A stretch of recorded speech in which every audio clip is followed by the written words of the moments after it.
This brand new GSPro practice feature is an absolute game changer, and it's been helping me transform my wedge game and even got me closer to breaking 80 again for the first time in months. So I'm about to explain exactly what it is, how to set it up, and how it's going to improve your outdoor golf game. So I recently played Hankley Common and Fox Hills Long Cross, both absolutely stunning courses and highly ranked courses here in the UK. Now naturally, I wanted to bring my A game and see how my 8.4 handicap stacked up. Now at Hankley, things were going well until my wedges started to desert me.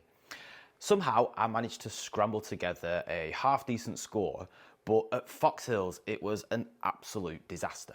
My wedge game completely abandoned me from 120 yards and in. I couldn't strike the ball cleanly, I was thinning them, chunking them, and I seemed to just lose all rhythm to my golf swing. Now I had Craig on the ropes during our match.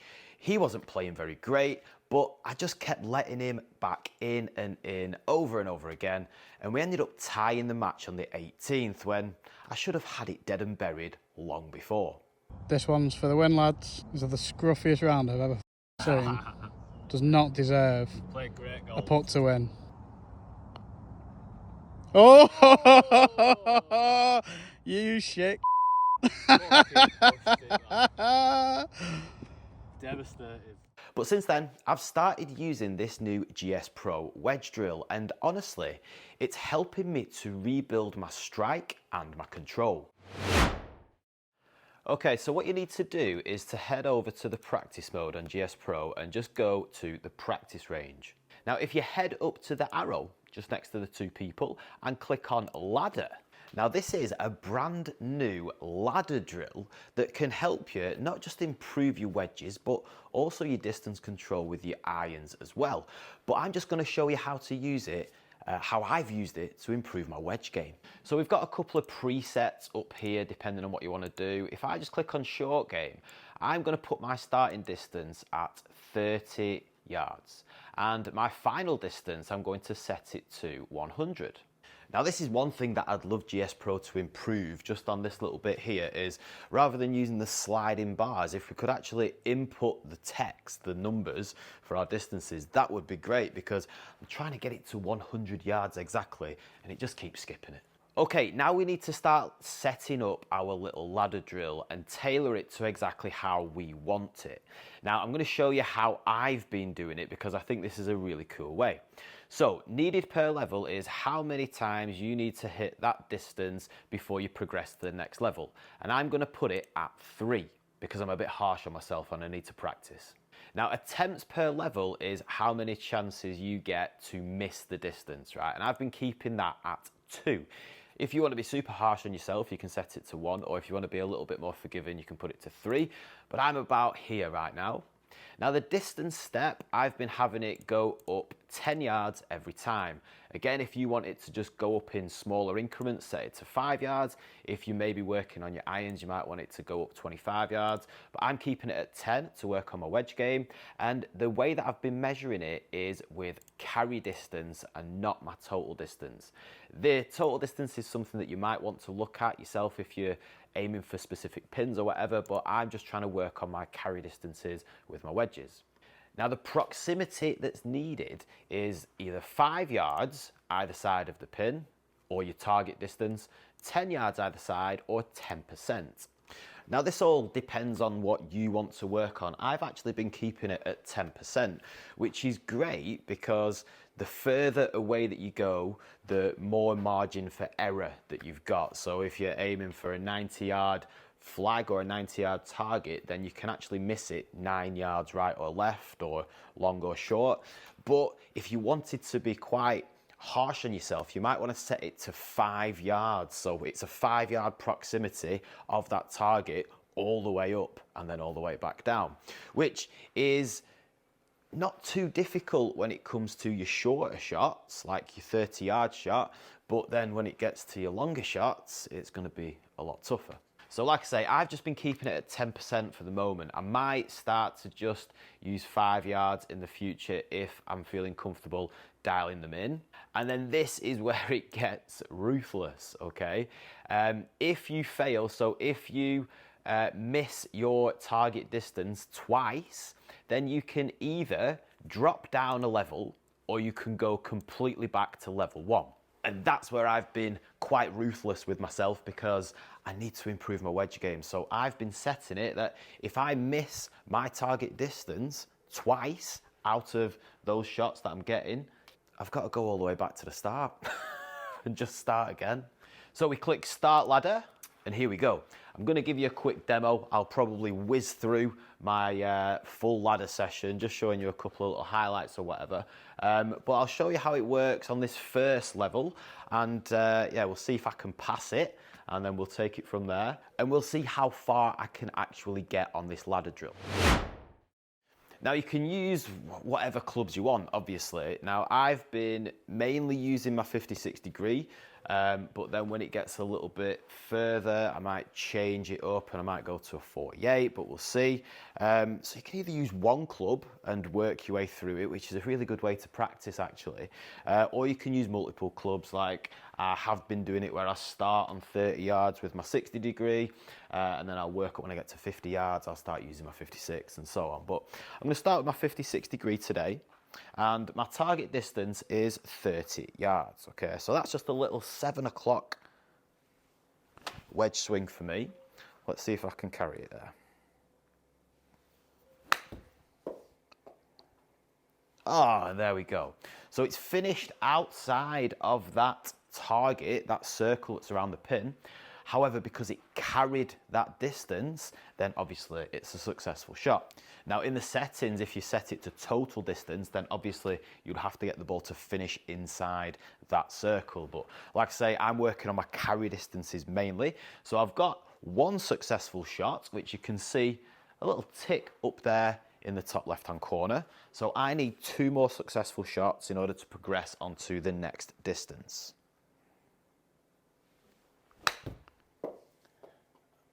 Oh, that was too big. Now then, we're struggling. So as you can see, I've now got a red cross up there and a green tick. I've basically got 1 more life left. So it's a bit embarrassing if I don't get past this first level, isn't it? Should be all right. Beautiful, hit the pin and everything. Okay, so I'm feeling a little bit of pressure now. There's something on this because if I miss, I'm gonna have to start again. But if I'm successful, then I get a fresh chance at a brand new level. If you're considering building your very own home golf simulator, then check out my Golf Simulator Starter Pack from the links in the description below. It's basically a step-by-step guide that walks you through how to build your very own bespoke home golf simulator, what to look for in every single component so that you can understand what you are buying and making sure that you are buying the right components that are suited for you. And my downloadable ebook is included in this pack, and that basically has discounted links to a variety of golf simulator related products so that you can not only save yourself a ton of time but quite a lot of money in the process. Visit the links in the description below so that you can start improving your golf game and playing recreations of world famous bucket list courses from the comfort of your very own home. Could be all right, go. Yes, I think that was in. Have we moved on to the next level? No, it missed. Oh, the carry distance was 27 exactly. Can't believe that. So what I'm mainly doing here is focusing on my strike. I don't want to hit any fat shots, don't want to hit any thin shots. And if I get a good strike, then the chances are my distance control is going to be decent as well. Good to me. Oh, we just made it this time, 27.2. Okay, so you get the idea. Now we've moved on to a 40-yard carry shot. So it's going to be the same club for me. It's just going to be a slightly longer swing, like an 8 o'clock swing. But as you can see, we are dialing in those distances, dialing in the swing that we need to do, the swing length, and also, like I said, I'm working on my strike more than anything. Short that. So I've missed my first shot on this level, and straight away I know that I've got one more life left, and I'm going to end up going back to level 1 if I miss again. So the pressure is on. Just to have practice with pressure is unbelievable. It's got to be good. Oh, it's missed. Back to level 1 we go. Might be here for a while, guys. Level 2. Now you can of course go into a lot more detail into your numbers, looking at your club speed and all that sort of stuff, angle of attack, whatever. I'm just trying to stay well away from that at the moment and just work on controlling my distances. I will maybe just look at my club speed every now and again just to see if I'm swinging it pretty much similar every single time. But yeah, depending on your launch monitor, you can obviously dive into the data a little bit more if you want.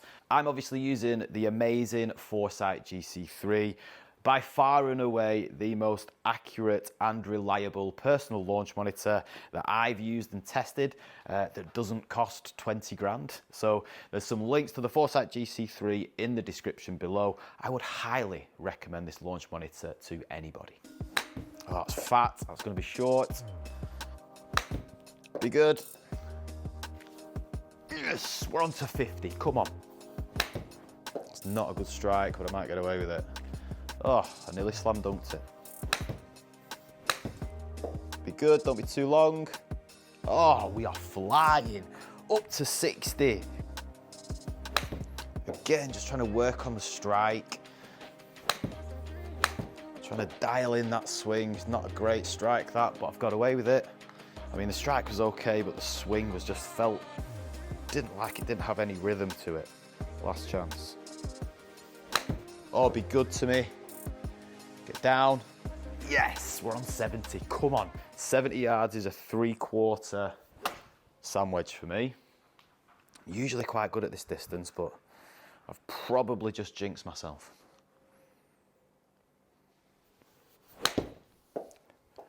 Be good. Be good. Oh, just. So I've got a 7-yard dispersion circle now around that pin. Because of the 10%, it grows and grows the further away that you get. That shot, if I'd have set it to like a 5-yard dispersion circle, that probably wouldn't have been accepted as a successful shot, would it? It's a bit heavy, you've got to go for me. Oh, we're all good. 80 yards, come on. Now this is always a tricky distance for me. A full sand wedge, a full 56 is like 90 yards, so I've either got to go like a hard 3/4 or a really nice and easy full sand wedge, which is what I'm probably going to do. Easy full shot because I've got 8 yards of dispersion to work with. Hopefully you're good. Oh, has that crept in or not? Yeah, just 72.6. I was in by 0.6 of a yard. That might be too big, it's gone really right. Oh, it's just crept in. Somehow, I've made it to 90.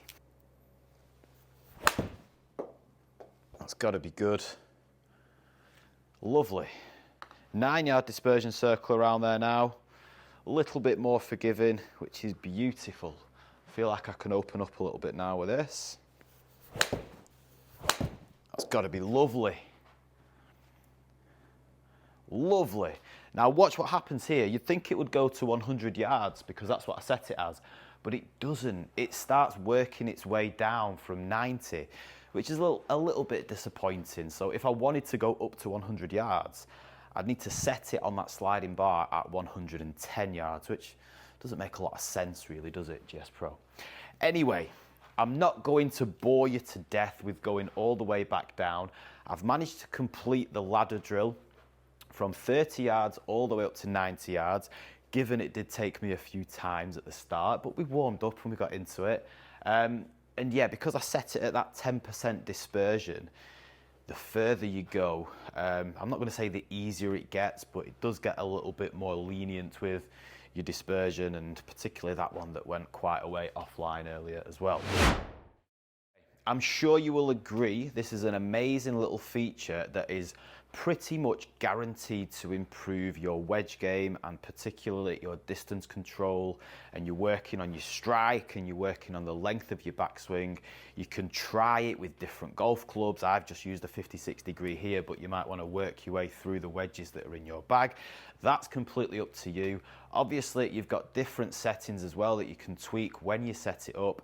This is just the way that I've been using it in my wedge practice, and I can tell you now that I played golf yesterday at my local golf club and I shot 81, and if I didn't have a terrible short game in and around the green, then I would have broken 80 for the first time in a few months. But my wedges were on point, my distance control was so much better, my strike was so much better, I felt so much confident over every shot that was within 120 yards. So yes, GSPro's amazing new ladder drill has well and truly helped out my wedge game, and I can pretty much guarantee it's going to help out yours as well.